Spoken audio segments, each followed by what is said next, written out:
TCU has had some good wide receivers in their past decade of football. It started out with Jeremy Curley, then went to Josh Doctson, then was Kevontae Turpin, and most recently was Jalen Reagors.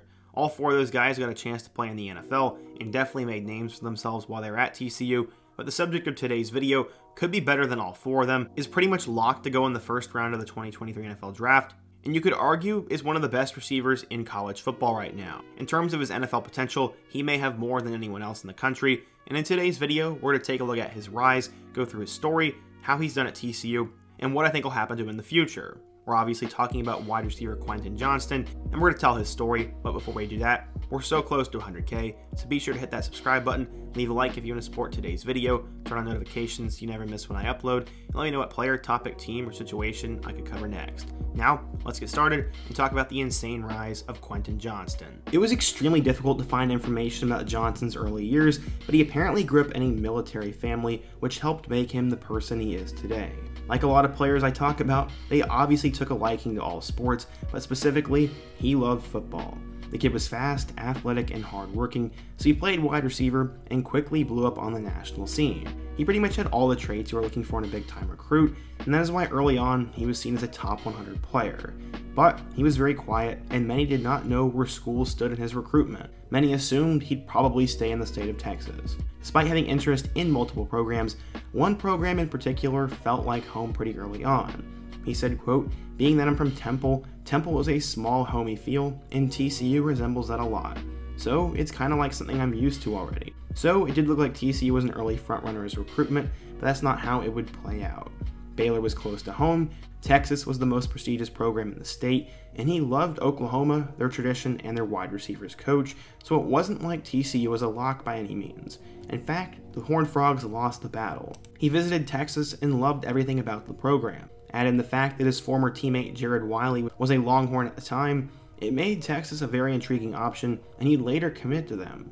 He chose the Longhorns over TCU, Baylor, and Oklahoma, and it wasn't just for football reasons. The biggest factor for Johnston when making his decision was where he could major in business. He wanted to receive the best degree and be a well-rounded person, and he thought that the University of Texas could provide that experience for him. He really loved the Macomb School of Business and had this to say, quote, "First of all, my major. That's obviously the number one thing I'm looking for. The homey feel, I want to come in the first day and feel like I've been there before." Combining that with the relationship with Texas's coaching staff, it seemed like a great fit for both parties. Not only was Johnston a football star, but he was also an elite track runner and won the Texas recruiting slam dunk contest, which was obviously in the sport of basketball. Johnston to Texas looked like a slam dunk, but then Texas fired his lead recruiter, Drew Maringer. This would be a death blow to his recruitment as he decided to reopen and flip to a school that he loved early on, and that was TCU. He said, quote, "It's a good business school. It's a big family. Every time I go there, the coaches are so happy to see me. That's like the good feeling, and I like that every time I go there." This was a huge addition for TCU, as Johnston was the second highest ranked recruit during the Gary Patterson era.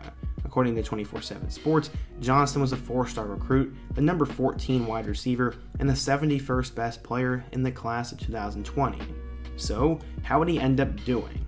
Going into his TCU career, the Horned Frogs were in an interesting spot.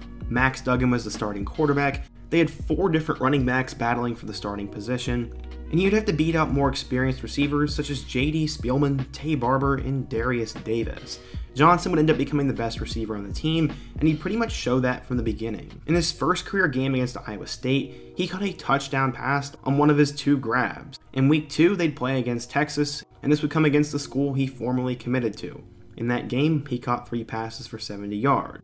Against Oklahoma, he caught 4 passes for 40 yards, and then against Baylor, he once again had another good performance. His next 2 games against West Virginia and Texas Tech would be really slow, before he would have an incredible end to the 2020 season. Against Oklahoma State, he caught 3 passes for 114 yards and averaged 38 yards per reception. Then he finished the season with 5 catches for 133 yards and 2 touchdowns against Louisiana Tech. As a freshman, Johnston would catch 22 passes for 487 yards and would finish with 3 total touchdowns. He made Big 12 history as he set the freshman record for yards per reception, and no one really talked about that. He was a freshman All-American because of this, and combining all that, expectations were going to be through the roof for him in 2021. His quarterback agreed.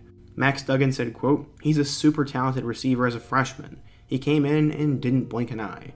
He jumped right in there and acted like he was a junior or a senior already."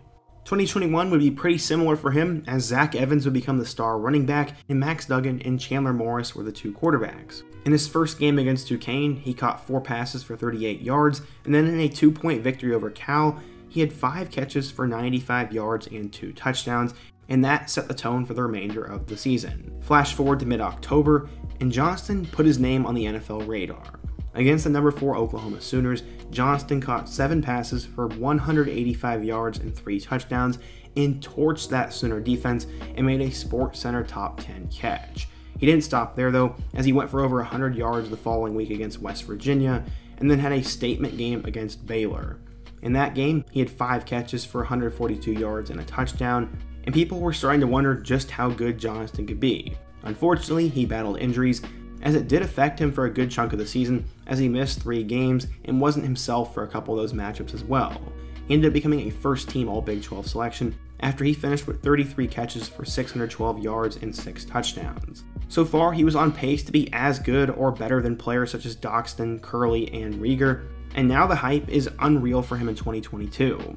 After the conclusion of the 2022 NFL Draft, I looked at a ton of mock drafts, and he's pretty much a consensus first or second round pick right now. I've seen him as high as the top 10, and also seen him as low as the 3rd round, but pretty much the consensus is he's a first round level talent. He's a super hardworking kid who's humble and has no off the field issues, and he could be a future great. Former head coach Gary Patterson had this to say, quote, "He's a guy that does everything right. You don't ever have to worry about Quentin being where he needs to be, working or doing the things he needs to do." At 6'4" with extreme athleticism and great production, it seems like Johnston is a complete package as a receiver, but obviously there are some flaws. Well, let's answer that question now.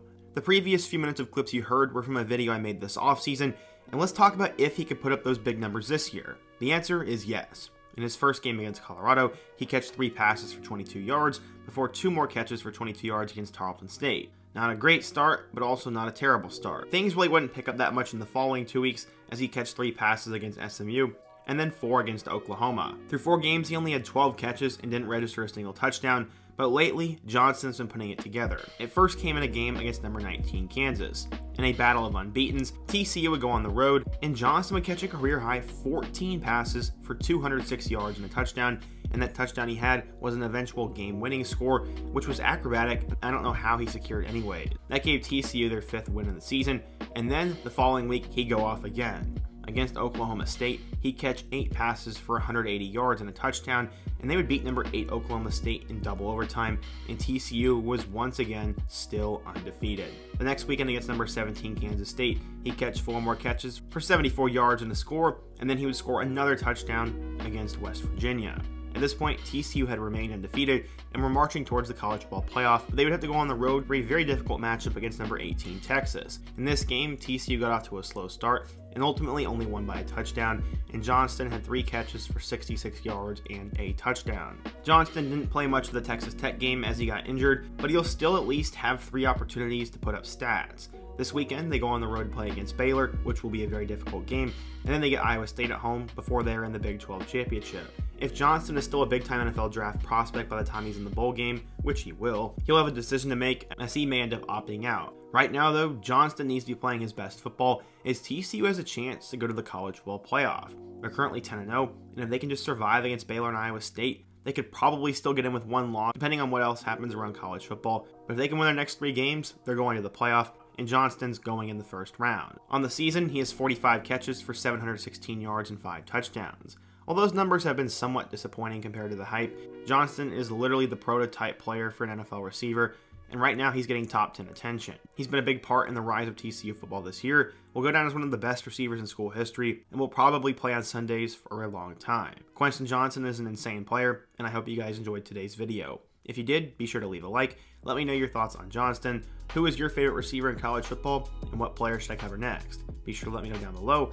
Leave a like if you want to support today's video, subscribe if you're new, and check out all of the videos on the end screen. Hope to see you guys again soon, but until next time, peace.